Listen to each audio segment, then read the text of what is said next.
فکري جګړه په څو ځلې له نظامي جګړې څخه خطر لري، ځکه چې په نظامي جګړه کې ټولو ته ښکاروي، وړوکی، غټ، ځوان، بوډا، ناپوه او پوه ټول پرې پوهیږي او د مبارزې لپاره میدان ته وردانګي. ټول خلک سره راټولیږي او د دښمن په مخ کې صف جوړوي او د هغوی په مخ کې ودرېږي. دا یوه معلومه او شونې جګړه ده. فکري جګړه یوه نالیدونکې او پټه جګړه ده، پرته له کمو کسانو څخه نور پرې نه پوهیږي، او تر څو چې خپل منفي او ناکاره اغېزې ونه ښیندي او د فکري او فرهنګي جنایت لامل نشي، هیڅ کس ترې نه خبرېږي.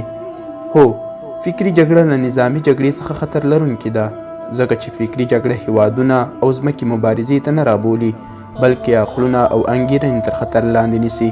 فکري جګړه په نظامي یرغل او لښکرو باندې نه کیږي، بلکې د ملتونو او د خلکو په انګیرنو سرته رسیږي. فکري جګړه سیمې، غرونه او صحراوې نه نیسي، بلکې فکرونه، کلتورونه او نظرونه تر خپل برید لاندې راولي.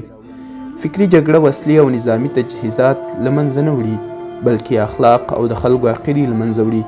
له همدې امله د فکري جګړې موضوع باندې پوهېدل سخت او ستونزمن کار دی. له هغه سره مبارزه او جهاد، ستړیا، سخت کوښښ، ټول اړخیز جهاد، ژور فکر، کلکې عقیدې، صبر او فوق العاده استقامت، آرام او تدریجي حرکت، کره برنامه برابرونه، پوخ پلان او قوي هوډ ته اړتیا لري.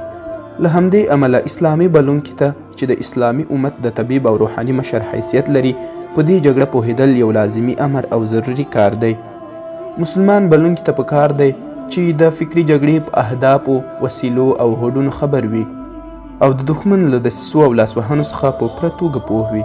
همدلته ده چې یو مسلمان بلونکی خپل کار په ښه توګه سرته رسولی شي او خپل مسؤلیت ادا کولی شي، خپل رسالت ترسره کولی شي، مسلمانان بیدارولی شي، هغوی د دښمن له شر څخه ژغورلی شي او دا شیطاني دامونه او وسوسې له منځه وړلی شي او مسلمان امت ته نجات ورکولی شي.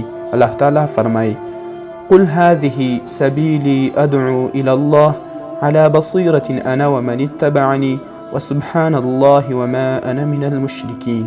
ژباړه: ورته ووایه دا زما لاره ده چې زه خلک په پوهه او ښکاره سره د الله لوري ته رابلم، او زما پیروان هم همدا ډول دي، او الله جل جلاله پاک ګڼم، او زه د مشرکانو له ډلې څخه نه یم.